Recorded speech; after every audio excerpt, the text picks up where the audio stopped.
हजरात, आज 13 रजब की मुनासबत से हमारे दरमियान अब्बास रज़ा नैयर साहब लखनऊ यूनिवर्सिटी के सदर शोबा उर्दू हैं, तशरीफ़ लाए हैं कलकत्ते में। और ये बड़ी खुशी की बात है कि मौलाई इतने हैं कि जहाँ भी जब जिस उन्वान से मौला का जिक्र होता है ये हाजिर होते हैं। अदब के उन्वान से जिक्र होगा तो वहाँ हाजिर होंगे, मरसिए का होगा, कसीदे का होगा। आज महफिल पढ़नी है, निजामत करनी है बसरावी मस्जिद में। तो इस 13 रजब के हवाले से जो मौका मिला है तो इन्हें पूछा गया है। हम ये चाहते हैं कि इनके बारे में थोड़ा सा इनसे पूछा जाए कि जो महफिलें ये मुख्तलिफ जगहों पर शिरकत करते रहते हैं, निजामत भी की है और पढ़ा भी है।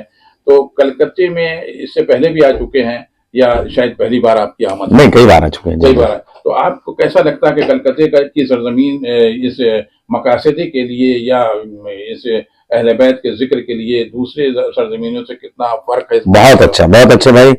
प्रोफेसर इरफान साहब, अर्शी भाई, आप एक कॉलेज से और अदब आलिया से आपका ताल्लुक है।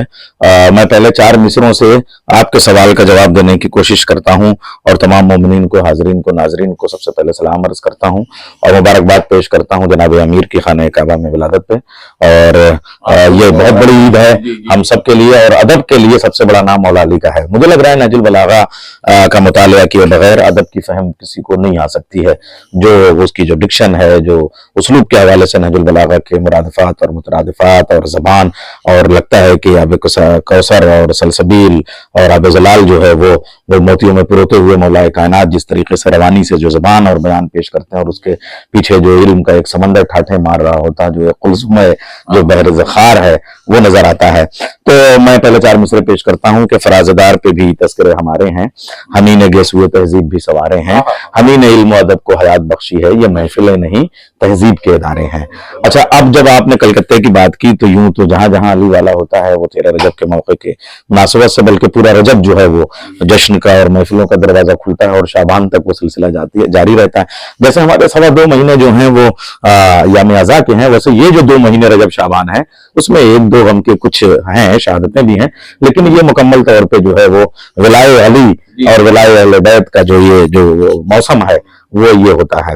अच्छा, ये जो आपका कलकत्ता की सरजमीन है, ये आपने तो काम किया है वशत कलकत्तवी पे, इसके अलावा नजरुल इस्लाम और जो है वो रवींद्रनाथ टैगोर की सरजमीन है, तो अदब के हवाले से अच्छा इन सब के यहाँ भी अपने अपने मजाहिब के हवाले से तर्जुमानी होती रही है।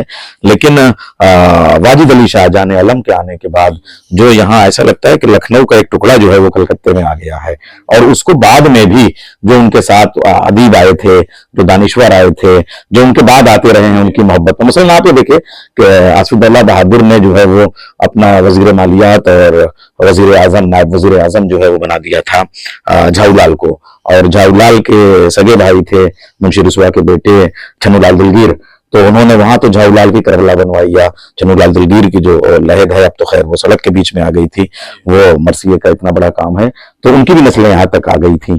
तो वो जो नस्लन बाद नस्लन जो अवध की पुट है, जो अवध की तहजीबी पुट है, यानी जो जश्न मनाने का तरीका, जो गम मनाने का तरीका, वो यहाँ पे है।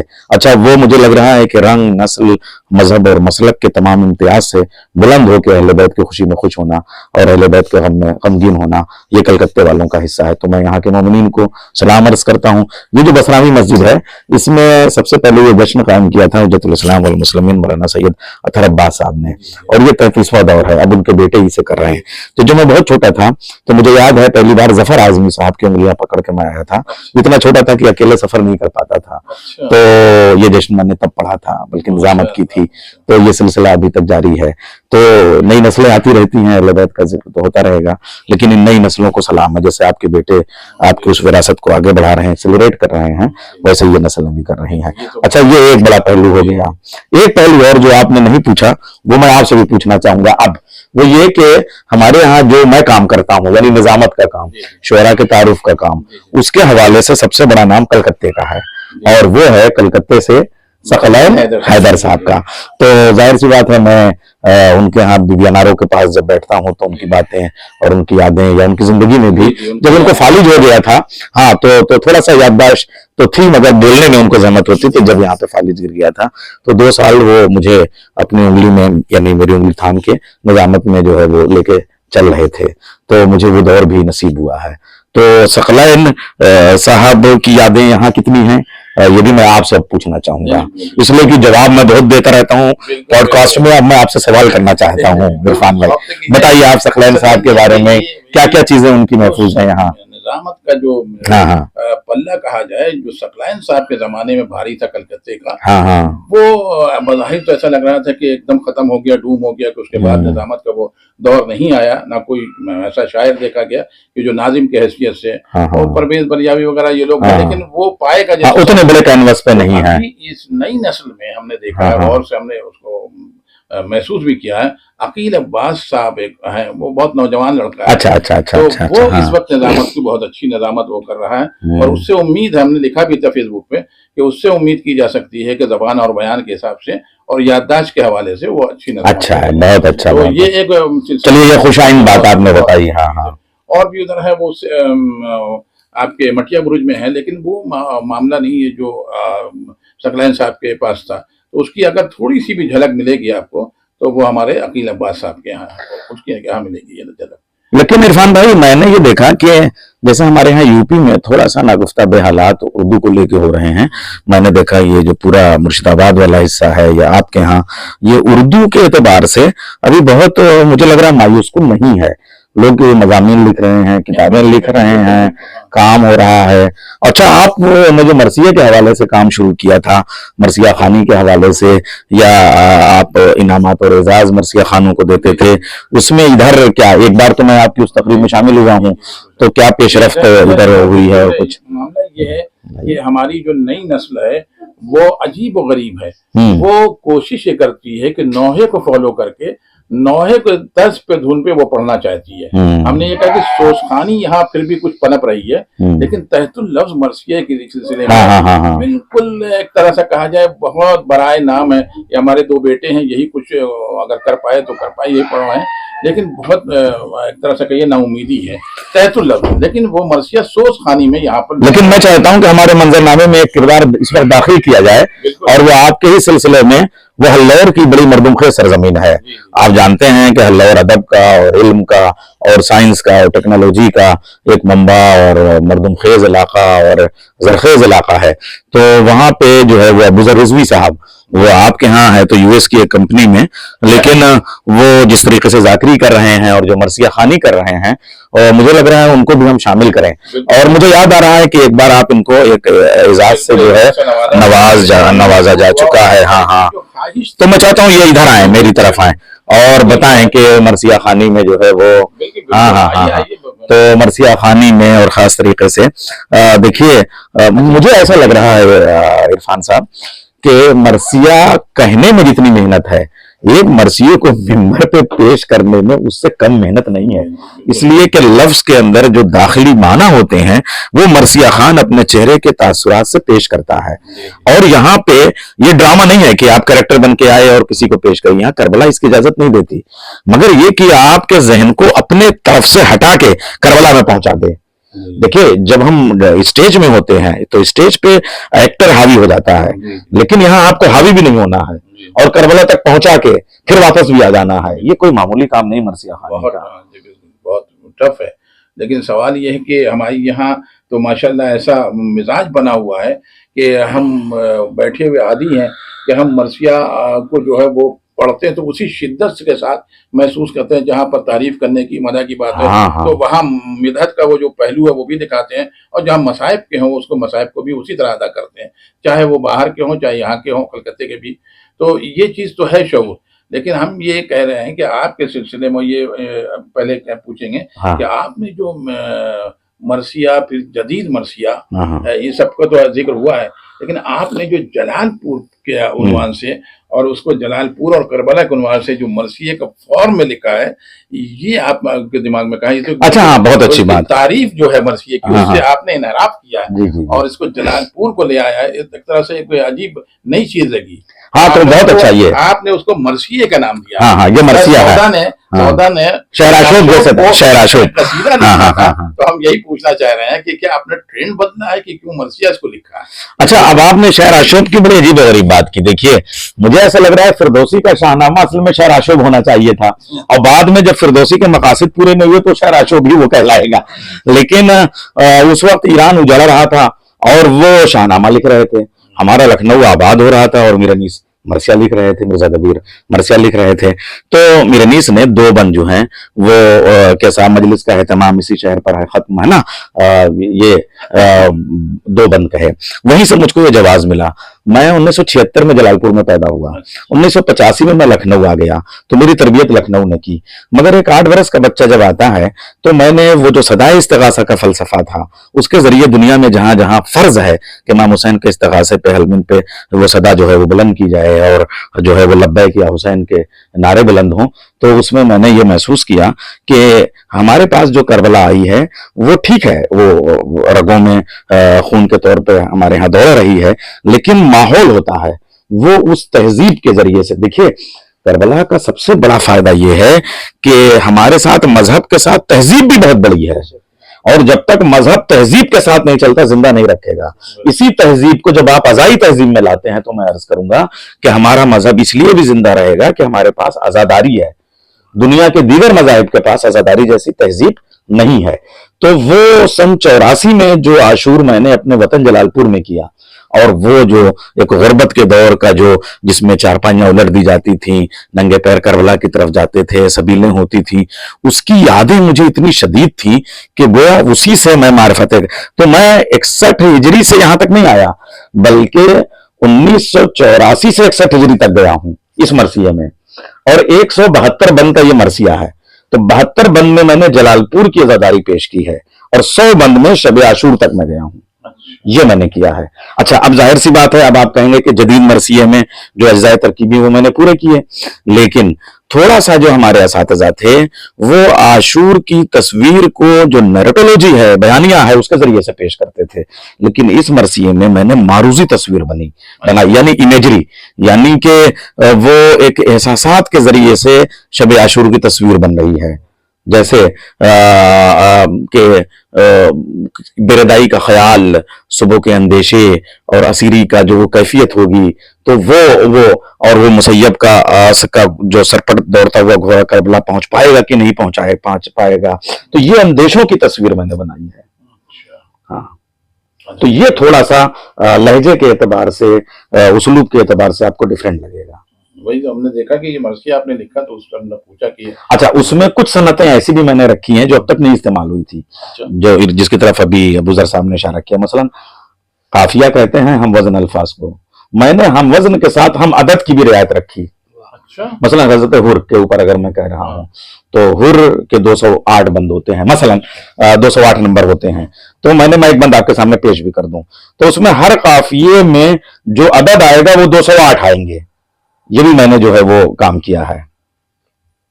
अच्छा, हाँ, ये तो बड़ा बहुत ये हमें लगता है कि आपने किया, ये इसकी शुरुआत तो पहले से भी थी।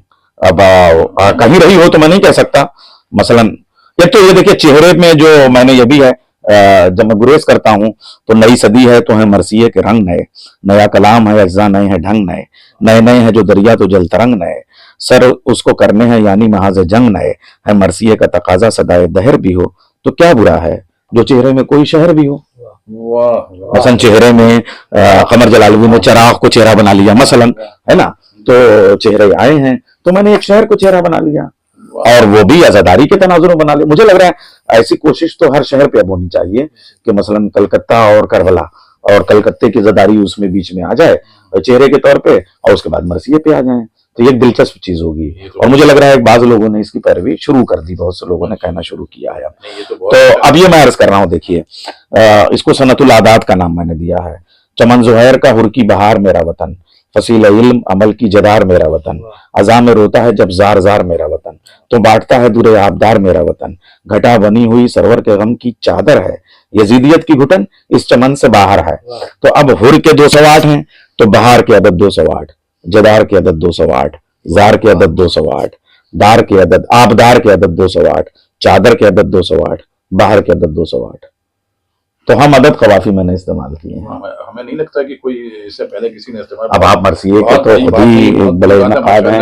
रसाई अदब के अलावा वैसे अदब में भी किसी ने शायद कोशिश नहीं की है। इस तरफ हमने कभी इल्म बयान और इसमें नहीं देखा है, हो सकता है आपकी नजर हो, लेकिन आपने जो ले आए हैं तो कहाँ से, किस ख्याल से, कैसे आपने इसको किया कि वो बहुत मुश्किल फल है? बस वो चूंकि दरस निज़ामी से, सुल्तान मदारिस से और मुदर्रिसीन से जो कुछ वहाँ की दाल रोटी की बरकत से मुझे मिला, तो वहाँ पर है, वहाँ पे नहीं, मगर वो कम से कम हम लोगों ने भाई वो उसकी किताब बहरुल फसाहत तो कम से कम पढ़ रखी थी, या और जो वहाँ तो वो जो पस मंजर होता है फारसी का अरबी का, उससे वो सिलसिला जारी है। ये तो बहुत अच्छा है, बस खुशी की ये बात है।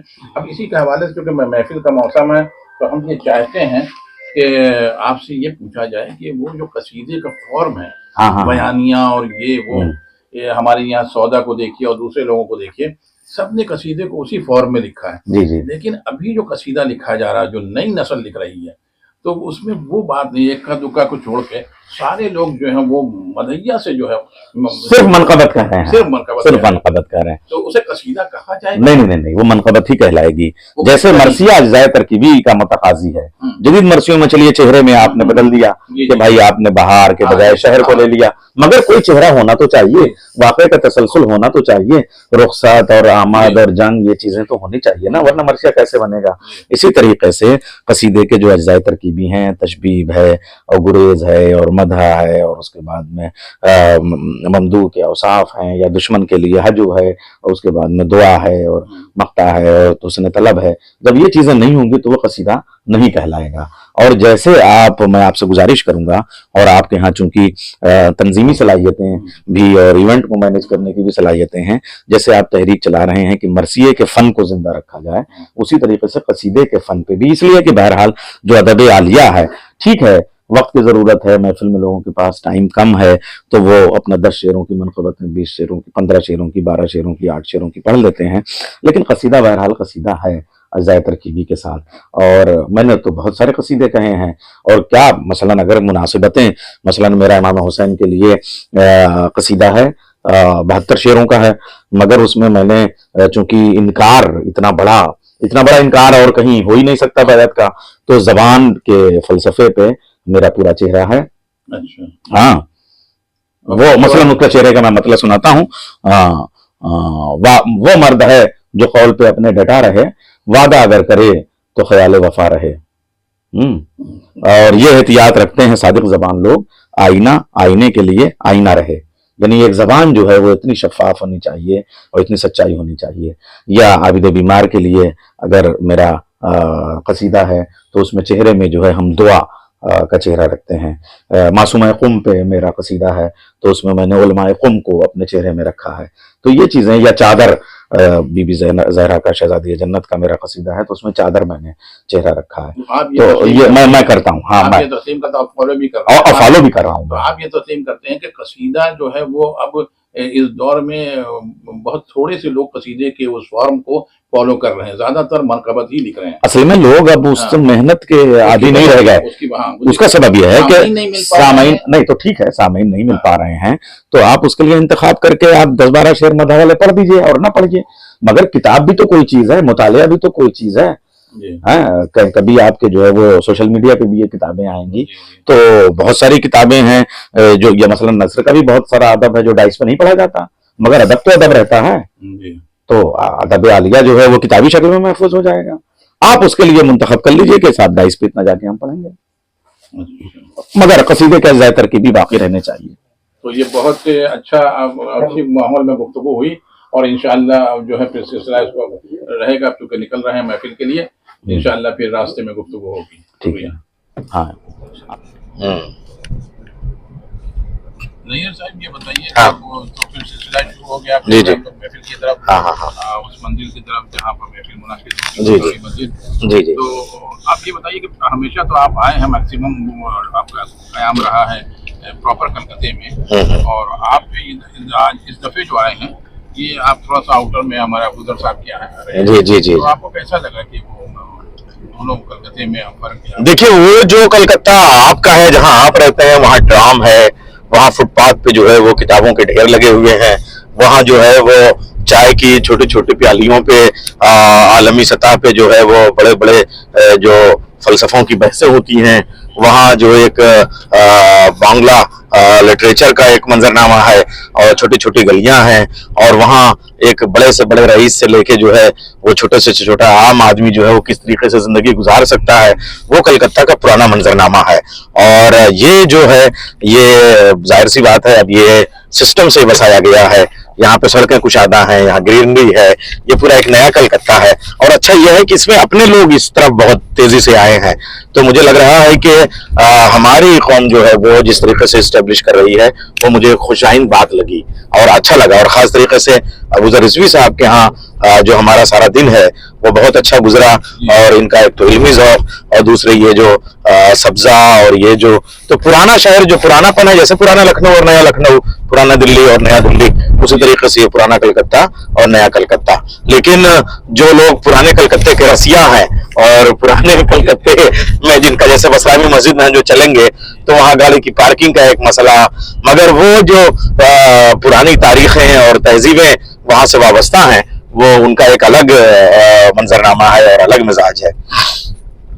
नहीं सब, ये तो बहुत अच्छी आपने बात की, और बहुत दिल को छूने वाली बात है कि कलकत्ते में का जो प्रॉपर कलकत्ता है उसमें जो खूबसूरती है, जो हुस्न है, जो हाँ, यादें हैं, और जो अंग्रेजों के टाइम से और हमारी तहजीबें भी है, उर्दू है, हाँ, मसलन गालिब जिस कलकत्ते में आए थे मदरसा आलिया है ना, या जहाँ वहशत कलकत्ते भी रहते थे, जिनके ऊपर आपका PhD है ना, तो या अब्दुल गफ्फार खान साख का जो है ना, तो वो जो है, वो जिसके लिए गालिब ने कहा था, कलकत्ते का जो जिक्र किया तूने हम नशी, एक तीर मेरे सीने पे मारा के हाय हाय, तो वो जो तीर है वो तो पुराने कलकत्ते में चलता है। जी जी, तीर है, महसूस होता है कि तीर है। देखिए, गालिब तो गालिब ही रहेंगे, टैगोर तो टैगोर ही रहेंगे, नजरुल इस्लाम तो नजरुल इस्लाम। हम लाख बड़ा अदब लिख लें, लेकिन जो असातिज़ा ने मसलन मरसिये में हम लाख कह लें कि साहब फिक्र के एतबार से हम यहाँ पहुंच गए। अच्छा, जरूरत है हर आयत को हर अदब में पेश किया जाता है, तो हमारे मरसिये में भी हमारा आयत भी आना चाहिए, आज की अज़ादारी आनी चाहिए। और लेकिन जो खुदा सुखन मिरनीस और खुदा सुखन सरकार दबीर जिस तरीके से कह गए हैं, वो तो वही रहेगा ना अदब, तो उसको तो हम नजरअंदाज नहीं कर सकते है ना। गालिब का पेंशन के लिए यहाँ आना। कलकत्ते में ये देखिए, आपके लखनऊ में जिस तरह से गंगा जमनी तहजीब आपने कहा, और वहाँ पर हम लोगों ने महसूस भी किया, तारीख में है भी, रवायत भी है कि हिंदू जो है हमारे भाई वो आज़ा खाने बनवाते रहे, और मुसलमान जो है वो मंदिरों को और दूसरी चीज़ों को जो है वो तामीर करते कल्चर, और वहाँ वो कल्चर आज भी है कि सबील का एहतमाम करते हैं। तो हमारे यहाँ भी जो है वो आपने महसूस किया होगा कि कलकत्ते में भी वैसे ही तहजीब कमोबेश मौजूद है। नहीं, बाज़ वाक़यात तो आज़ादारी के यहाँ के वो तारीख का हिस्सा बन गए। मसलन अगर थोड़ा बहुत कुछ शरपसंद लोगों ने कभी अख्तलाफ की बात की, तो हिंदू औरतों ने जो है वो छोटे छोटे बच्चे गोद में जो थे, वो उनके लिए जो है वो दूध जो है वो जुलजना के सुमों में डाल के बताया कि नहीं, बाबा हुसैन से जो आस्था हमारी है वो आपसे ज्यादा है, और जब तक ये जुलूस नहीं निकलेगा तब तक हम अपने घरों को वापस नहीं जाएंगे। या आपके यहाँ मसलन एजाज अफजल या और बहुत सारे, मुझे लग रहा है कौन सा शायर ऐसा है कि जिसने जो है वो सलाम और नवहे नहीं कहे होंगे। हबीब हाशमी वगैरह हमारे साथ महफिलों में, हबीब हाशमी ने कितनी मेरे साथ शिरकत की है, कितने नवहे कहे हैं, एजाज अफजल साहब ने किस तरीके से, यहाँ पे सालिक साहब ने, है ना। तो ये कलकत्ते में जो आज़ादारी है वो, अच्छा यही आज़ादारी जो है वो कलकत्ते को मुख्तलिफ बनाती है। और बिल्कुल जो लखनऊ की, बिल्कुल जहाँ पे कहीं हिंदू मुस्लिम और सिख ईसाई का इम्तियाज नहीं रह जाता, बिल्कुल वही कलकत्ते की आज़ादारी में है। और बीबी अनारों से लेके और पूरा यहाँ खतीबुल ईमान का आना है, तो ये सब पूरा एक बहुत बड़ा आज़ादारी का पस मंजर है। और मुझे लग रहा है वाजिद अली शाह के आने के बाद से वो और मुस्तहकम हुआ है ना। जी बिल्कुल बिल्कुल। आपने वाजिद अली शाह के सिलसिले में कहा है बिल्कुल लखनऊ सानी था, यहाँ मटियापुर। हाँ हाँ हाँ। वाजिद अली शाह की मरसिया के सिलसिले में मुझे मिलता है कि वो जब घर से निकलते थे अय्याम अज़ा में, तो ये क्या सही है कि वो एक तरफ अपने कातिब को, दो तरफ? हाँ हाँ हाँ, जी जी जी, ये मरसी है, बिल्कुल बिल्कुल। और सलाम, तो आप इसको कैसा महसूस करेंगे? देखिए, एक तो जो उनके मरसिये हैं वो आज भी पढ़ने की चीज है। आप ये सोचिए, उनमें एक एक शहीद के हवाले से जिस तरीके से बयान है, और तारीख वार जो उनके यहाँ मरसिये भी हैं और नौहे भी हैं और सलाम भी हैं और मनक़बतें भी हैं। मुझे लग रहा है उनकी 80 किताबें हैं, और उसमें जो मजहब है वो बहुत हावी है।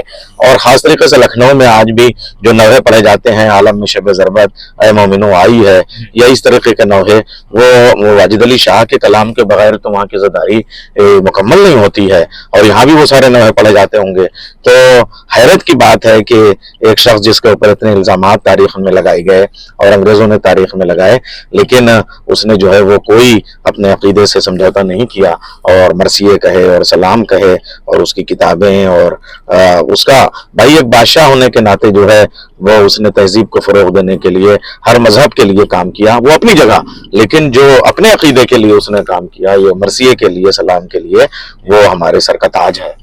वाजिद अली शाह का काम है ना, अख्तर जाने वाला। हाँ, तो जो उनकी मसनवी हुस्न अख्तर है, उसमें जिस तरीके से हमारे मरासिम मिलते हैं, है ना, जो हमारी तहजीबें मिलती हैं, वो सब हमारे अदब का एक अदब आलिया का बड़ा हिस्सा है ना।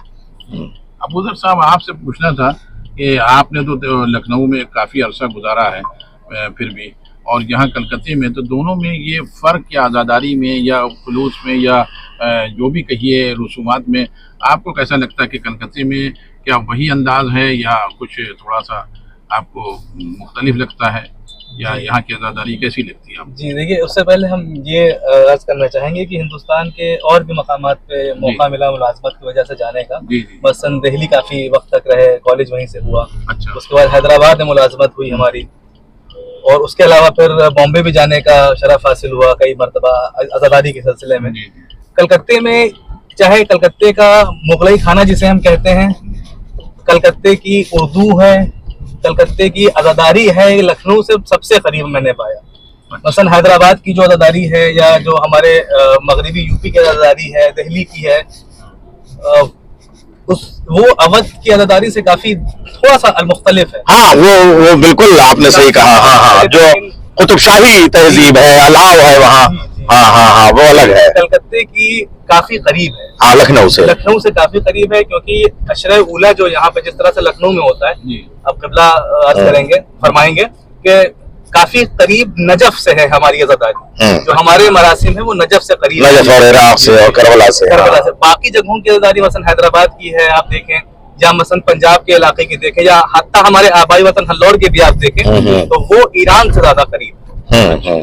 हाँ, बहुत अच्छा। और एक चीज और, यहाँ फिर जो सफर के महीने में जो जैसे कलकत्ता यूनिवर्सिटी का शहादतनामा होता है, तो मजलिस शहादत होती है, तो वो आज भी या अहले सुन्नत हजरात की बहुत तंजीमें हैं, वो जो शहादतनामे का एहतमाम करती हैं, या जो खिचड़ा यहाँ है, या जो इस तरीके से अहले सुन्नत हजरात की शिरकत है, वो बहुत काबिल सताइश है।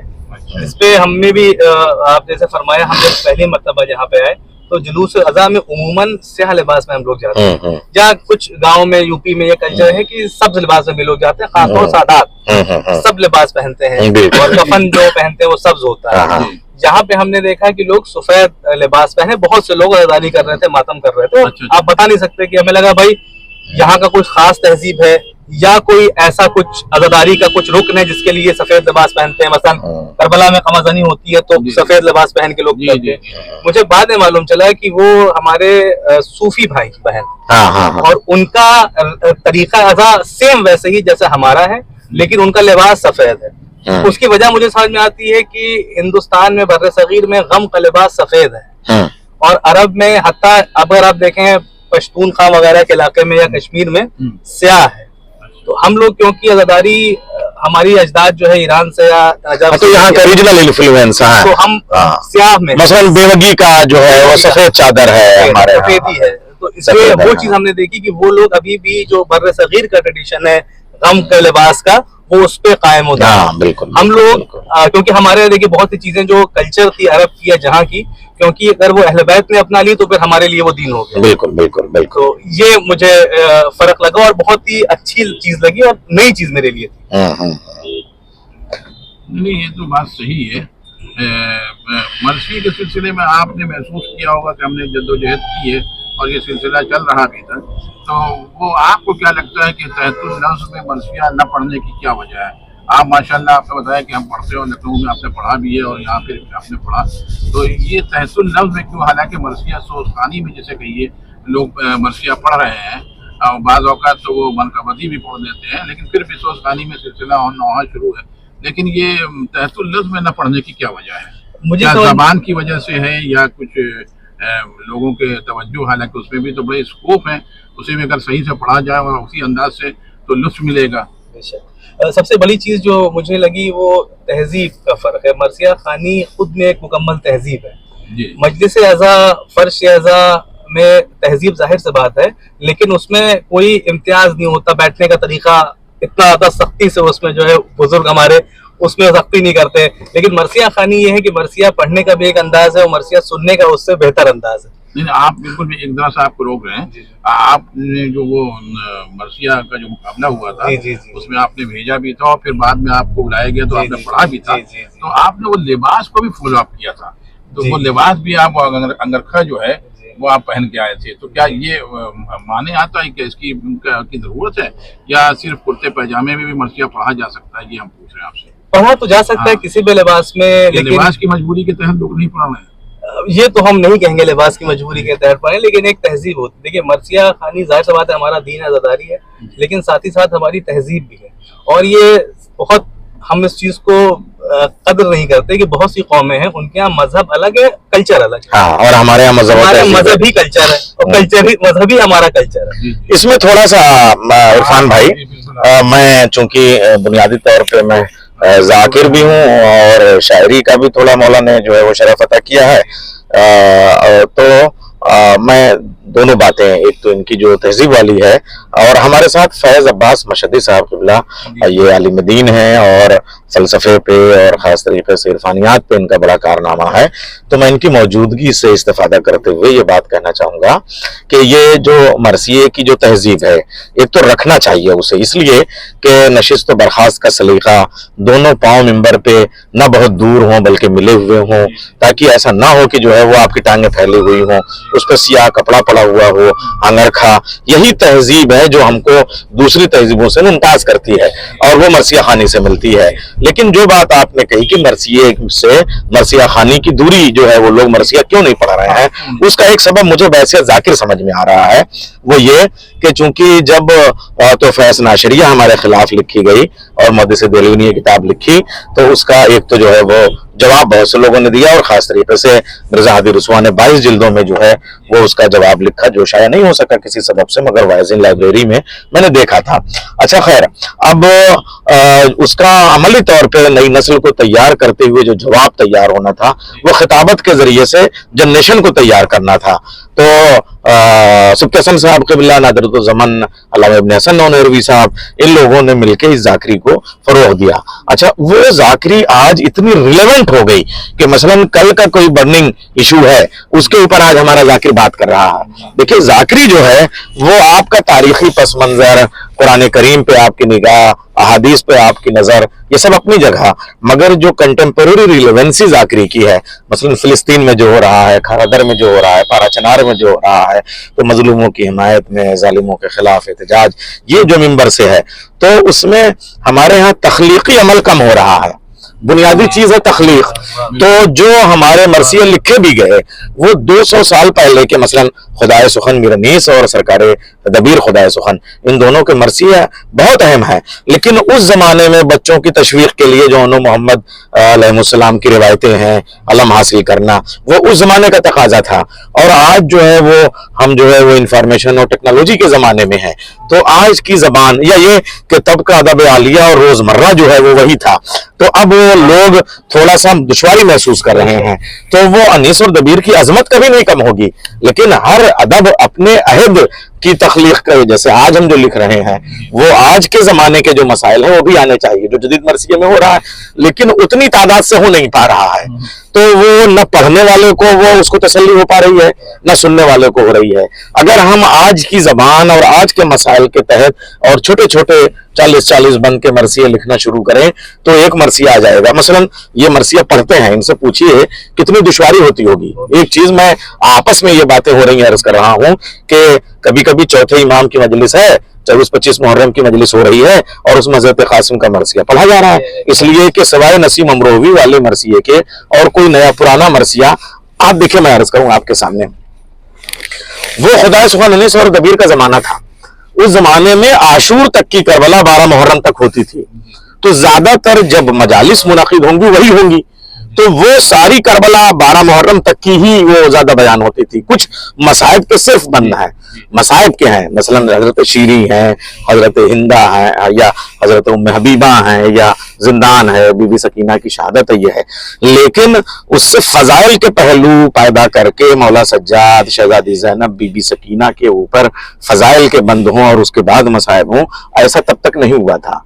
ये जब हमारी नई जनरेशन आई और हम जो है वो वेमेन एम्पावरमेंट की बात करने लगे, हम जब यूएनओ की बात करने लगे, तब उसमें जो मजलूमियत की ताकत की बात हुई है ना, तो ये जो चीजें अब आई हैं ये हमारे जदीद मरसिया निगारों ने कही, तो उसमें कुछ जो है मसलन जोश वोश की जबान जो है, जोश की जबान थोड़ा सा भारी हो गई है ना। तो आज अगर मरसिये कहे ज्यादा जाएं, मैं आपसे अर्ज करूं कि मैं मरसिये ज्यादा कह रहा हूं और मुझसे लोग कहते हैं पढ़िए, तो मैं कहता हूं मरसिया पढ़ने में इतना वक्त लगेगा कि मैं अगर थोड़ी सी 10 साल मेहनत कर लूं और मरसिये के तख्लीकी अमल से गुजर जाऊं तो ये पूरी जनरेशन को मवाद बहुत मिल जाएगा पढ़ने के लिए। मुझे ऐसा लग रहा है कि हमें मरसिये की तख्लीक पर भी जोर देना चाहिए। और आप भी जैसे आप एजाज कायम करते हैं कि साहब मरसिया खानों की हौसला अफजाई करते हैं, तो एक ऐसी आप अपनी तंजीम बनाएं कि उसमें मसलन मरसिया लिखने वालों के मसलन के 2025 में जो मरसिया लिखे गए, 24 में या 20 से 25 तक 5 साल के बीच में, या मसलन 25 साल जो 21वीं सदी के हैं उसमें जो मरसिया लिखने वाले हयात हैं, और उनको भी आप जो है वो जमा करें और उनकी ग्रेडिंग करें, उनके एजाज़ात के उनको नवाजें कि मरसिये की तख्लीक का भी अमल जारी रहना चाहिए। इसलिए कि ये चोली दामन का साथ है ना, जो मरसिये कहे जाएंगे वही मरसिये पढ़े जाएंगे, वही मरसिये सुने जाएंगे। तो उनमें हाँ जी नाम रोक रहे हैं, इसमें हमने देखा है कि अशर मेहदी साहब ने हाँ कनाडा में बहुत काम किया है, बहुत काम किया है। कई हजार मरसिये उन्होंने कलेक्ट किए हैं, हत्ता के जो हमारी खवातीन हैं उनके भी मरसिया उन्होंने अपलोड कर दिए हैं। तो अगर हमारे ऐसा नहीं है कि हमारे पढ़ने वालों का की जो नजर है वो उसका इंतखाब करे और मुख्तलिफ आइम्मा और जो बीवियां हैं उनका उस मौके के हिसाब से तारीख वार मरसिये का इंतखाब करके और अपने वो बस्ते में रख ले ताकि उसी हिसाब से मरसिया पढ़े। हमने महसूस किया है 2-1 जगह ऐसा कि वो 4 मरसिये हैं जिसको वो रट लेते हैं और वही 4 मरसिये को बार बार हाँ, तो मैंने आपसे अर्ज किया कि मरसिया कहने से कि बराबर काम है मरसिया पढ़ना, तो उसको याद करना, हाफजे में रखना, चलिए एक निगाह आप देख लें, मगर जब तक उसका 80% आपके हाफजे में नहीं है तब तक मरसिया खाने का हक अदा नहीं हो पाता। और एक आपका इरशाद बाला, मगर मैं आपसे अर्ज करूंगा कि जदीद मरसिया कहने वालों में जो अशर भाई ने वेबसाइट पे डाला है उसमें से अक्सर मरासी वो हैं कि जो अदबी तकाज़ों या फन्नी तकाज़ों के तहत तो लिखे गए, मगर कोई ऐसा मरसिया होना चाहिए जिसमें अदबी तकाजे भी पूरे हों और मरसिया खानी के तकाजे भी। देखिए मरसिये में पढ़त के बंद अगर नहीं कहे जाएंगे तो वो मरसिया खानी का हिस्सा बनने में दुश्वारी होगी। क्या सबब है कि मीर वहीद की जबान जो है वो ज्यादा पढ़ी जाती है, आले रजा का जो है वो मंजूम मकाला है, 1-2 हमारे यहाँ जैसे सुबही साहब वगैरह पढ़ते हैं, मगर वो जो थोड़ी सी जंग भी आ जाए, थोड़ा सा तलवार भी आ जाए, थोड़ा सा घोड़ा भी उसकी सना हो जाए, तो वो जो कैफियत आती है वो मरसिया खानी को पेश नजर रख के अगर शायर कहता है तो ज्यादा आसान होता है। हाँ बिल्कुल, ये बात तो सही है कि उसका भी ख्याल रखना जाए कि पढ़ने वालों का भी ध्यान रखना है, उसको अदा कर सके, वही माहौल दे सके। तो ये सही बात। मसलन जोश मलियाबादी का मरसिया हुसैन और इनकलाब, इसमें तो पढ़त के बंद है, मगर आप तुलूए फिक्र और मुझे तो मुफक्किर उठा के अगर आप मिंबर पर बैठ जाएं तो बड़ा मुश्किल हो जाता है। इसलिए कि वो जबान मरसिया खानी को पेश नजर रख के नहीं लिखी गई है। मैं उससे किसी भी शायर की अजमत में मैं नहीं सवाल कायम कर रहा हूँ, मगर जो हमारी मौजूदा जरूरतें हैं मैं उसकी रोशनी में ये बात कर रहा हूँ। ये बात तो सही है। तो हजरात, आपने देखा कि किस तरह से बात शुरू हुई कसीदे और मरसिये से, और फिर अबू ज़र साहब के मकान पर ये बात गुफ्तगू शुरू हुई थी, और धीरे धीरे ये सिलसिला जो है बढ़ता जा रहा, और फिर यहाँ तक पहुँचा है कि अगर मरसिया को उसी लबो लहजे में, उसी अंदाज में और मौजूदा दौर के तकाज़ों को पूरा रखते हुए अगर मरसिया निगार मरसिया लिखें और कोशिश करें तो यकीनन जो है वो मरसिया तहत लफ्ज़ में जो है उसकी जो है फिर से असर नौ जिंदा होगा, और उसको हम जो है महसूस करेंगे उसी तरह जैसे मीर अनीस के मरसिये हुआ है। आखिर क्या वजह है कि 90% लोग मीर अनीस के ही मरसिये को बार बार पढ़ते हैं और दबीर के। हमारे नए लिखने वालों के मरसिये को भी आगे बढ़ना चाहिए। मरसिया निगार जो मरसिया लिख रहे हैं उनके मरसिये को भी हमारे मरसिया खान हजरात जो हैं वो पढ़ें, ताकि उनको भी हम रूशनास करा सकें लोगों से, और उनको भी लिखने वालों को भी चाहिए कि ऐसे ज़बान में लिखा जाए मौजूदा हालात को देखते हुए, ताकि पढ़ने में कहीं दिक्कत और दुश्वारी ना हो। और उसके अलावा जदीद नस्ल जो है आजकल कोई भी शेर है, मसलन बहुत से लोग जिनको अदब से वाकफियत भी नहीं है वो भी जॉन एलिया को बहुत पसंद कर रहे हैं, क्योंकि वो आज के जदीद दौर में और जिंदगी के जो जदीद मसाइल हैं उस पे उनके शेर हैं। हाँ। इसी तरह से मीर अनीस के भी बहुत से ऐसे अशार हैं जो जदीद दौर पे हम उसको ला सकते हैं। मसलन जो इमाम हुसैन के असहाब का जहाँ जिक्र है, तो जाहिर सी बात है शोहदा ईरान और जितने भी आजकल शोहदा हैं और जो जज्बा हुसैनी से तो वहाँ बहुत आसानी से वहाँ पे आप उसको सुना सकते हैं, और ताकि उसको लोगों को उसका असर मौजूद हो कि ये सिर्फ तारीख की बात नहीं है, जिंदगी के हर लम्हे में हर शोबे में ये मरसिये उनकी रहनुमाई करेंगे। और चूंकि वाकई करबला में ऐसे किरदार हैं जो कयामत तक के लिए, देखिए दुनिया के हर किरदार पे तारीख गालिब आ जाती है, मगर इमाम हुसैन और उनके असहाब के किरदार तारीख पर गालिब रहेंगे। तो यही इस तरह जब मसलन नमाज की अहमियत अगर आप देखें या रिश्तेदारी की अहमियत, रिश्तों हाँ, सब वाकई करबला में है। तहजीब है उसमें, हाँ। किस तरह से जब बच्चे नाराज होते हैं और अनीस और दबीर जैसे बुजुर्ग असातिज़ा ने इसे बरता है, तभी उनके मरसिये आज आप देखिए मामू, चचा, भतीजा, भांजा, आका, गुलाम, नमाजी, इमाम, उम्मत, अरब, अजम और औरत और मर्द और बेटी, बाप, हर रिश्ते के हवाले से आपको अनीस और दबीर के शेर और उस तहजीब के साथ वो बंद जो है वो मिलेंगे आपको। तो आज का शायर भी अगर इसे कहे तो जाहिर सी बात है हम उन्हीं के लफ्जों की जूतियां सीधी करते हुए कम से कम इस लायक हो सकेंगे कि मरसिया जैसी एक वसी सिन्फ को हम आगे बढ़ा सकें। क्या ऐसा नहीं लगता कि हम मरसिये जो अनीस के हैं और दबीर के हैं उसके का इंतखाब करके हम सामीन को जो है वो, हाँ बिल्कुल बिल्कुल, वो ज्यादा बेहतर होगा, क्योंकि बाज़ औक़ात तवील है जैसे आपके चेहरे का जिक्र और दूसरे का, तो वो वक्त की जो किल्लत भी है उसका भी ध्यान रखते हुए और उसकी जो तरतीब है, हमें लगता है बाज़ औक़ात तो ऐसी तरतीब करने में भी बहुत मेहनत लगती है, तो वैसा अगर सिलसिला किया जाए इंतखाब तो ज्यादा बेहतर होगा। तो इरफान भाई मुझे एक शख्स ऐसा मिला, मैं चाहता हूँ जिक्र कर दूं इस हवाले से। एक हमारे ह्यूस्टन में है कुंवर रिजवी साहब, वहाँ निजामत भी करते हैं, आफ्ताब ह्यूस्टन उनका लक़ब है, और वो उन्होंने 15-15 बंद 20-20 बंद बस सिर्फ जो है वो एक मरसिये से मुंतखब कर लिए हैं और उनको याद कर लिया है। तो वो छोटी छोटी मजलिसें जो दौरे की होती हैं उसमें वो 20 बंद का मरसिया मीर अनीस का, मिर्जा दबीर का पढ़ के वो उतर आते हैं और वो उतने बंद याद रहते हैं उन्हें।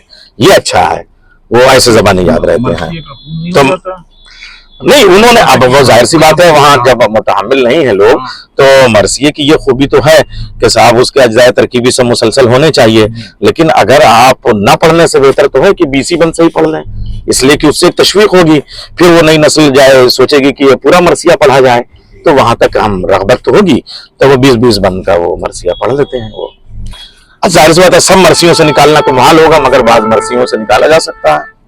अच्छा, ये मरसी के हवाले से जो गुफ्तगू हो रही है काफ़ी बहुत अच्छा खुशगवार माहौल में, तो हम ये पूछना चाहते हैं कि ये आपके यूपी में जो है वो मरसिया नसाब में शामिल है वो यूनिवर्सिटी? हाँ जी जी जी। और किस हद तक है कि इसको हर कॉलेजेस में, हर इसके यूनिवर्सिटी के अंदर इसको रखा जाता है या कहीं कहीं? हाँ, जैसे नहीं, जैसे हमारी यूनिवर्सिटीज हैं उसमें मरसिये का एक पेपर जरूर होता है।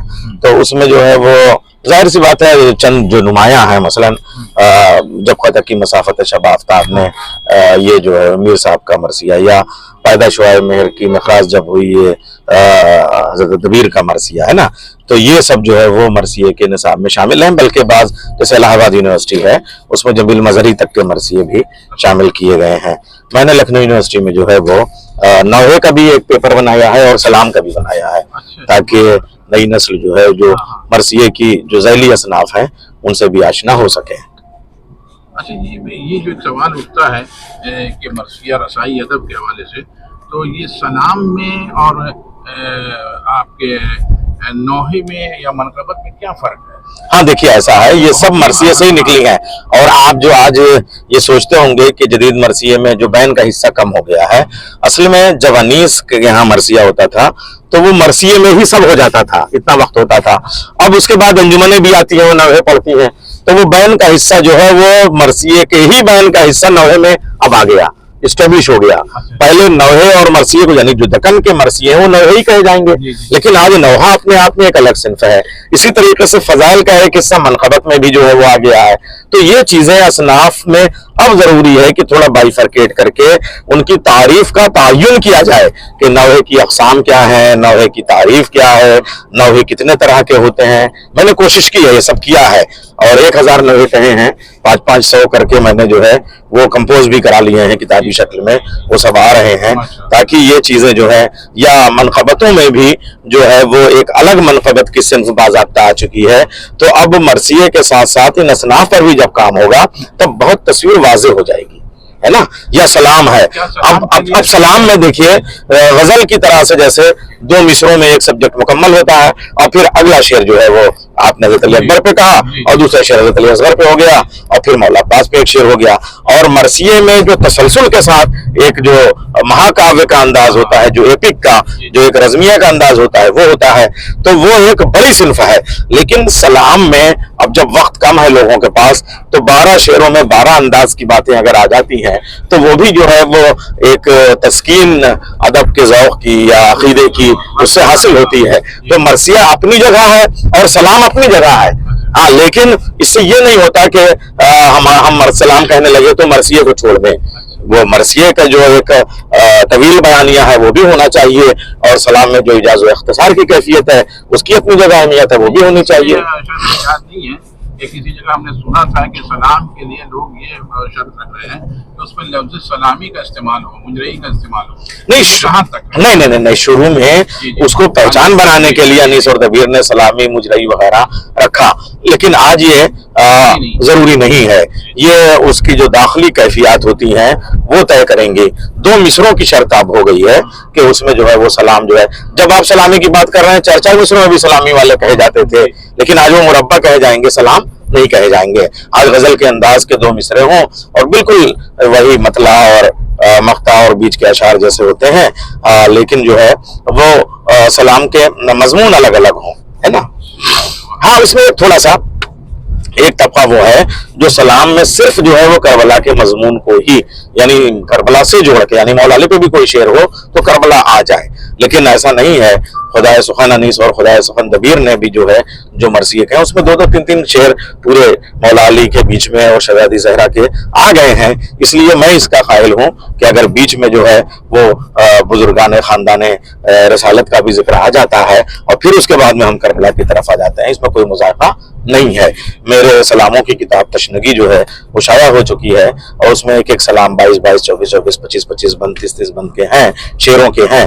तो उसमें हाँ कहीं मैंने जो है वो सलाम में मरसिए के अज्जाए तरकीबी दाखिली तौर पे, जो बज़ाहिर शऊरी तौर पे नहीं लगेगा, मगर जब गौर करेंगे तो लगेगा कि ये तो मरसिए के अज्जाए तरकीबी है, ये तो कसीदे के अज्जाए तरकीबी हैं। वो सिर्फ तजर्बे के तौर पे मैंने कहे हैं, मगर वो उसमें शामिल हुए और लोगों ने उसको बहुत सराहा। माशाअल्लाह, ये सिलसिला बड़ा अच्छा चल रहा है और लगभग हमें लगता है कि 15-20 मिनट में मज़हबी मस्जिद पहुंच जाएंगे।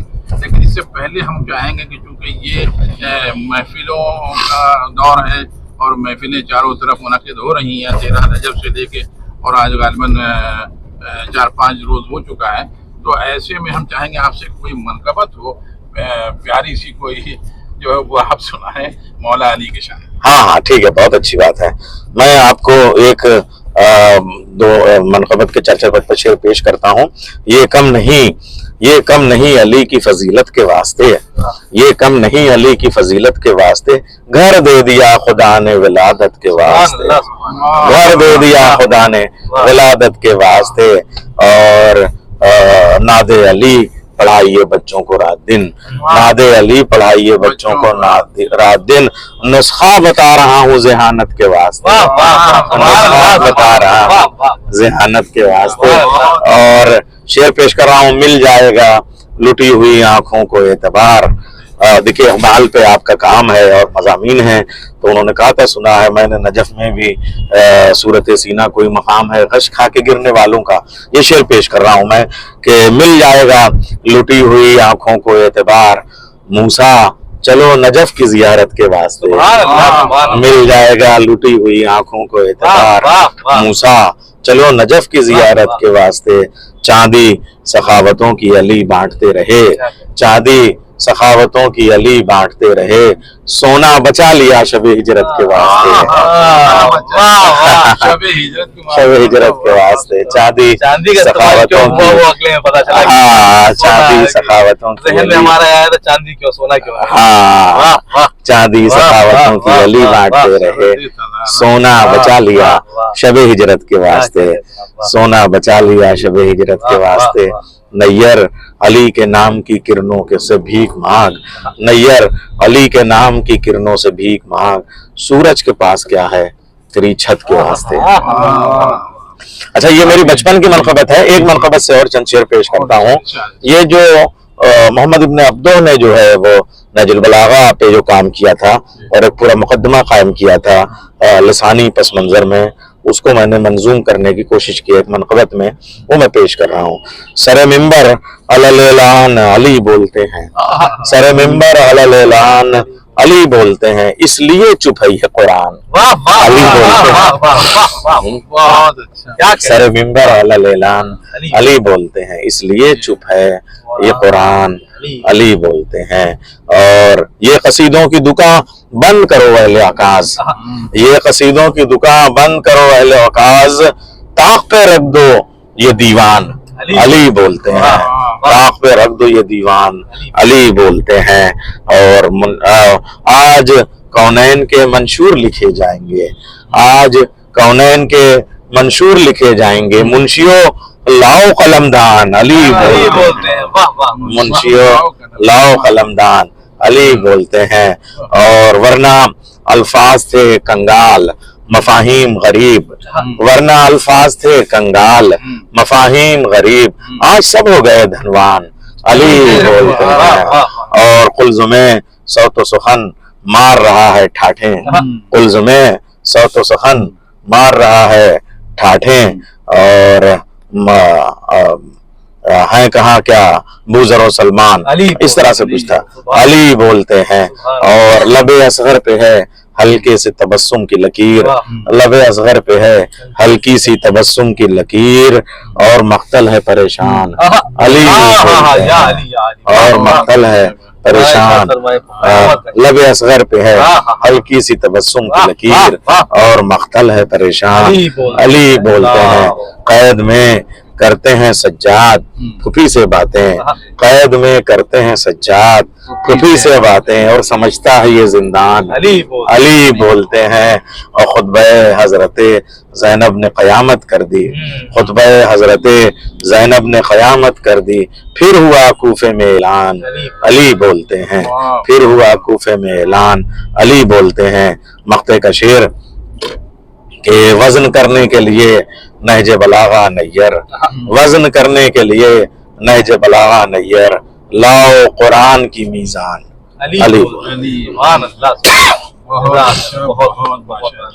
हमारे दरमियान फैज मशदी साहब भी मौजूद है इसी में, तो हम उनसे चाहेंगे कि मौला अली के सिलसिले में अगर दो चार कलमात अदा करें, उनके अगर तसानीफ के सिलसिले में रोशनी पड़े तो बहुत अच्छा होगा। उससे पहले एक गुजारिश है क़िबला से, अगर क़िबला तशरीफ फरमाए, मरसिया खानी पे गुफ्तगू हुई, अदब पे गुफ्तगू हुई, आपने ज़ाहिर सी बात है ज़िंदगी का अरसा क़ौम में उलमा और मराजे और अरब मासूमीन के पास गुजारा, वहाँ पे मरसिया खानी या वहाँ पे जो अदब है, रसाई अदब खास तौर पे, वो आपने कैसा महसूस किया, जिस तरह से हमारी तहजीब, हमारी रोजमर्रा की जिंदगी, हमारी रसूमात, सब कुछ तहजीब अज़ा में घुली हुई है, वहाँ पे आपको क्या नजर आया क्या और ऐसा कितना है, फर्क है?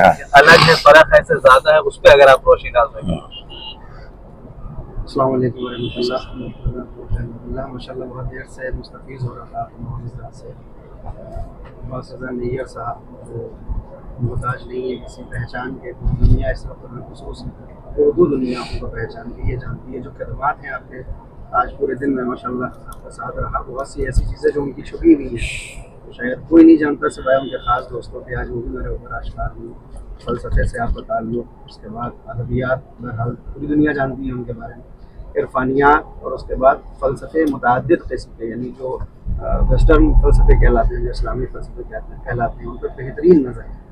और किसी का एक बड़ा खूबसूरत जुमला है, मुझे नाम नहीं याद आ रहा है, कि बहुत कम ऐसे अफराद हैं कि जिन्होंने अपनी ज़िंदगी फ़लसफ़े और अशआर दोनों में गुजारी। बहुत कम अफराद ऐसे नज़र आएंगे। या इंसान मुफक्किर होता है, फ़लसफ़ी बातें करता है, और या फिर वो शायर होता है, यानी ख्याली बातें करता है। लेकिन बहुत कम ऐसे लोग हैं कि जिन्होंने फ़लसफ़े पर भी काम किया हो और शेर पर भी काम किया हो।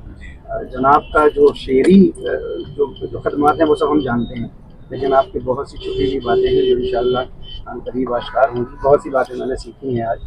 आपका जैसा सवाल था मरसियों को लेकर बिलखुसूस ईरान में, तो ये उससे पहले भी जिक्र हुआ कि हमारी जो फ़रहंग है, जो हमारा कल्चर है, जो हमारी तहजीब है, उस पर एक ख़ास असर है आज़ादारी का।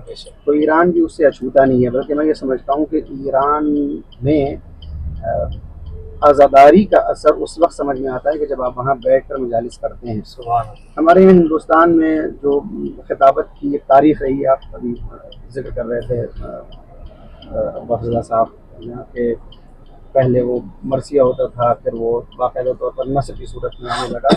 ईरान में अभी जो एक सुन्नत बाकी है वो ये कि मजलिस को दो हिस्सों में वो तकसीम करते हैं। एक तो उनकी वो नस्र है, जैसे हमारे यहाँ मजलिस होती है, लेकिन जो भी खतीब होता है वो बस फ़ज़ाइल बयान करता है और रब्त मसाइब देकर खुद मिंबर से उतर आता है। वो मसाइब वैसे नहीं पढ़ता जैसे हमारे यहाँ एक ही खतीब की जिम्मेदारी है कि वो फ़ज़ाइल भी पढ़े और मसाइब भी पढ़े। वहाँ पर फ़ज़ाइल पढ़ने के बाद रब्त मसाइब, और फिर जब वो उतर आते हैं तो फिर मद्दा होता है, वो जाता है और वो बाकायदा तौर पर अशआर की सूरत में मरसिया पेश करता है। तो वहाँ पर जैसे अपने यहाँ भी बात हो रही थी कि मरसिया गायब हो गया और खिताबत उरूज पर आ गई, उसके चंद असबाब भी बयान हुए, वहाँ पर ऐसा नहीं है। वहाँ बेहतरीन खुतबा भी मौजूद हैं और जो खतीब है वो आलिम है। उनका काम है तालीमात अहले बैत को नस्र की सूरत में पहुँचाना, और उसके बाद जो उनके मरसिया खान हैं, जो उनके मद्दा हैं, वो भी उसी लेवल के होते हैं जो अशआर की सूरत में उस करबला को पेश करते हैं कि जिसका ताल्लुक़ हमारी जिस्म और हमारी रूह से है। और जब मैं हमारी कह रहा हूँ तो इसका मतलब ये कि पूरी दुनिया के अंदर जो बिल्कुल बिल्कुल उनको वो जिंदा रखे हुए। हमारे यहाँ खुदा का शुक्र है कि कल्चर चूँकि कई हैं, कई मजहब हैं हमारे यहाँ, तो हमारी आज़ादारी में भी बहुत सी ऐसी चीज़ें नज़र आएंगी जो आपको ईरान में नज़र नहीं आती। तो ये मुस्बत पहलू भी है और मनफी पहलू भी है। मुस्बत पहलू ये है कि चूँकि कल्चर कई हैं, लिहाजा आज़ादारी आपको अलग अलग तरह से दिखाई देती है और उसने हर शहर में एक नया रूप धारण किया हुआ है, तो वो अच्छा भी लगता है। ईरान में ऐसा नहीं है, वहाँ पर एक ही सिंफ है, एक ही तरीका है, एक ही आज़ादारी है। उसका मुस्बत पहलू यह है कि वो जो असल आज़ादारी है वो बाकी है, उस पर ज़्यादा एतराज़ात नहीं होते।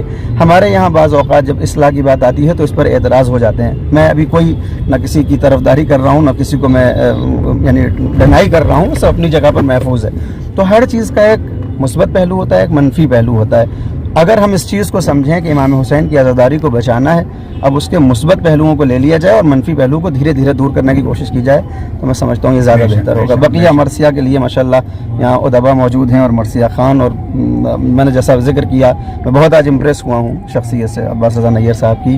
अलबत्ता मेरे लिए नाम लेना भी काफ़ी दुश्वार हो रहा है, मैं क्या कहूँ मुझे नहीं समझ में आ रहा है। बेहतरीन खिदमत है और सिर्फ इनको शेर की सूरत में और मरसिए की सूरत में ना पहचाना जाए, इनसे ज़िद की जाए, इनको पकड़ा जाए और इनके अंदर जो छुपे हुए चीज़ें हैं वो भी लोगों के सामने लाई जानी चाहिए, जो इनके अंदर नहीं छुपी हैं, कलम में इनके छुपी हुई हैं। इंशाअल्लाह अनकरीब वो हमारी दुआओं से और आपकी कोशिशों से सामने आएगी।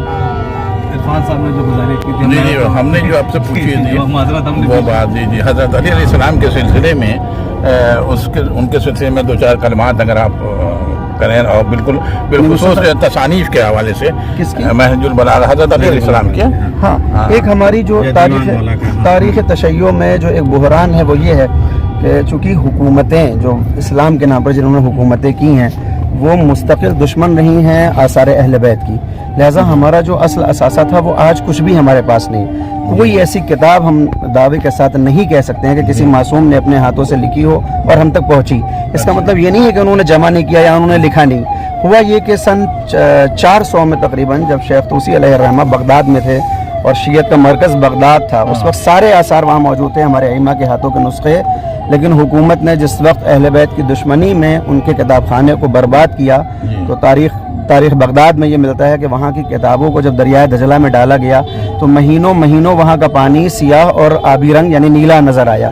कि जो हमारे पास कलमी नुस्खे थे वो सब ज़ाया हो गए। तब शेख तूसी अलैहिर्रहमा बगदाद से नजफ़ आते हैं और फिर नजफ़ में फिर से वो एक काविश और कोशिश उनकी, और आज जो हमारे पास मौजूद है वो उनकी बहरहाल हम मरहून मिन्नत हैं उनके। तो वैसा कोई असर बज़ाहिर मेरी निगाह में नहीं है कि जिसको कहा जाए ये मौलाए कायनात की अपनी किताब है। हालांकि आसार हैं, मिसाल के तौर पर नहजुल बलागा जो उनके खुतबे, उनके मकतूबात और जो उनके कलमात हैं, अलबत्ता ये सिर्फ वही 3.5-4 बरस की काविश है, मौला की काविश नहीं कह सकता हूँ, उनकी तख्लीक है कि जो हुकूमत में आने के बाद इमाम अली मकाम के ज़बान से जारी हुए या उनके कलम के ज़रिए से मकतूब सूरत में हमारे सामने आए। या फिर वो एक किताब जो सुलैम बिन कैस हिलाली की कहलाती है कि वो भी हम कह सकते हैं, लेकिन वो भी इमाम अली मकाम का खुद अपना असर नहीं है, उनके सामने का असर है। तो इस तरह से कोई तसनीफ़ हमारे हाथों में आज बदकिस्मती से मौजूद नहीं है। एक तफसीर का तज़किरा किया जाता है, तफसीर इमाम हसन अस्करी, और लोग ये समझते हैं 49% लोग हमारे उलमा ये मानते हैं गालिबन कि वो इमाम के हाथ से है, लेकिन 51% उलमा हमारे भी मानते हैं कि नहीं, वो भी उनका अपना नुस्खा नहीं है बल्कि किसी सहाबी ने जमा किया जिसको मंसूब किया इमाम अली मकाम की तरफ। बहुत बहुत शुक्रिया शदी साहब। अब फिर वापस हम आते हैं, नजफ साहब को ज़हमत देते हैं कि ये जो महफिलों में जो हमने देखा है, मजलिसों में ख़ास तौर पे मजलिसों में देखा है कि ये तरतीब होती है, पहले सोज़ पढ़ा जाए, फिर उसके बाद सलाम और उसके बाद मरसिया और फिर मजलिस का जो ज़ाकरी का है। तो ये तरतीब जो है क्या सही है या इस किस्म का पहले यही तरतीब रहती थी या कुछ बदली? नहीं, ये मोहम्मद अली शाह बहादुर का ज़माना था और अंग्रेज़ जब आ चुके थे, और ये जाहिर सी बात है मीर साहब के भी, मीर अनीस के ज़माने में भी जो है वो अंग्रेज़ों का आना शुरू हो गया था। तो जब तहजीबी तसादुम जब हुआ और वो अपने जो वेस्टर्नाइज जो कल्चर था उसके ऊपर फख्र करने लगे, तो फिर ये हुआ कि जो है वो हमारे यहाँ भी ऐसे फन के जरिए से, जाहिर सी बात है तहजीब जब कोई चीज बनेगी तो फन भी आएगा। तो तमाम जो राग थे उसमें जितने यानी कि जायज पहलू थे उनको जमा करके सोज की जो कंपोजिंग थी उसके हवाले से पेश किया जाने लगा। मियां शाही वगैरह ने जो है वो सोजखानी शुरू की, तो वो देख के दंग रह गए कि साहब ये तो जायज भी है। अच्छा, उसमें बीच बीच में बहुत एतराजात भी हुए, मगर वो फिल्टर होते होते जो है वो चीजें आई, और वो सोज का मामला ये है कि जैसे नमाज से पहले हम अजान आखिर होती है ना, तो अजान से आदमी मुतवज्जे होता है, ऐसे ही सोच जो है वो जाकिरी की तरफ मुतवज्जे करने के लिए आज के जमाने में हो गई कि गोया अजान हो गई है, अब नमाज के लिए तैयार हो जाओ। तो वो सोच का भी इतना ही पहलू होना चाहिए, मगर उसके लिए जो सोच खानी में खास तरीके से जो सर है, बाजू है, या उसमें जो कंपोजिंग है और उसमें जो हुज़निया अनासिर पैदा करने का काम है, ये एक पूरा एक दबिस्तान है। और सोजखानी पे जो है वो हमारे सिकंदर मिर्जा साहब ने डिलीट का बाकायदा काम किया है, और सोजखानी के फन पे वो थीसिस भी मेरे पास मौजूद है और किताबी शक्ल में भी मौजूद है, और कुछ हमारी और भी किताबें आई हैं सोजखानी के फन पे। लेकिन सोजखानी बाज़ाब्ता जो है वो एक फ़न है हमारे यहाँ, और वो मजलिस की इब्तिदा के लिए वो बहुत मुनासिब है। और उससे जो है वो जाहिर सी बात है, जैसे जब तक हमारे यहाँ सिर्फ तहतुल लफ्ज़ खानी थी तो रुबाई और सलाम के जरिए फिजाबंदी होती थी, ऐसे ही आज जाकिर से पहले फिजाबंदी के लिए जो है वो सोज खान जो है। अच्छा, सोज के जो सलाम होते हैं वो भी थोड़ा मुख्तलिफ होते हैं। ये जो आम मनकबत के शेर कहते हैं उसमें थोड़ा हुज़निया अनासिर भी हों, और वो सोज के लिए जो शायरी की जाती है, जो अनीस और दबीर के सलामों में बात पाई जाती है, उस तरह के सोज वो होते हैं। अच्छा, वो बाद में इधर जरा सा कम हुआ तो सिफ्ते जाफर साहब ने, मरहूम ने, सरहद के उस पार जो है वो उसमें बड़ा काम किया। अब हमारे यहाँ जो है वो शकील साहब नायाब साहब लखनऊ में हैं, हसन अली साहब मुजफ्फरनगर में हैं, या आप यहाँ कोशिश कर रहे हैं, आपके आसिफ वगैरह हैं, तो वो सोसानी का बाज़ाब्ता तौर पे अब अहिया हो रहा है और लोग कह भी रहे हैं। तो सोसानी जो है वो होनी चाहिए और उससे एक फ़िज़ाबंदी होती है और जाकिर को मौका मिलता है। बहुत बहुत शुक्रिया, काफ़ी तवील गुफ्तगू हुई। और एक आखिरी सवाल पर अपनी जो ये सिलसिला मुनक़ता करेंगे, सिर्फ ये पूछना है कि किसी इमाम की विलादत में, जैसा भी आपने पहले भी कहा था कि विलादत में हम देखते हैं हज़रत अली अलैहिस्सलाम की विलादत है और लोग जो है वो हज़रत अब्बास का कसीदा पढ़ रहे हैं, तो ये जो है आप तक कहाँ तक इसको आप करते हैं?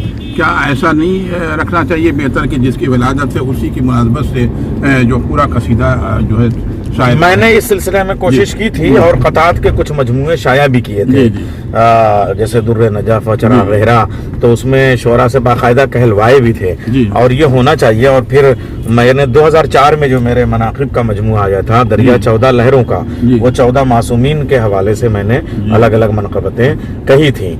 लेकिन ये है कि जहाँ लोग नहीं कह पा रहे हैं वहाँ कम से कम जिक्र ही हो जाता है, अव्वलुना मोहम्मद आखिरुना मोहम्मद औसतुना मोहम्मद हो जाता है।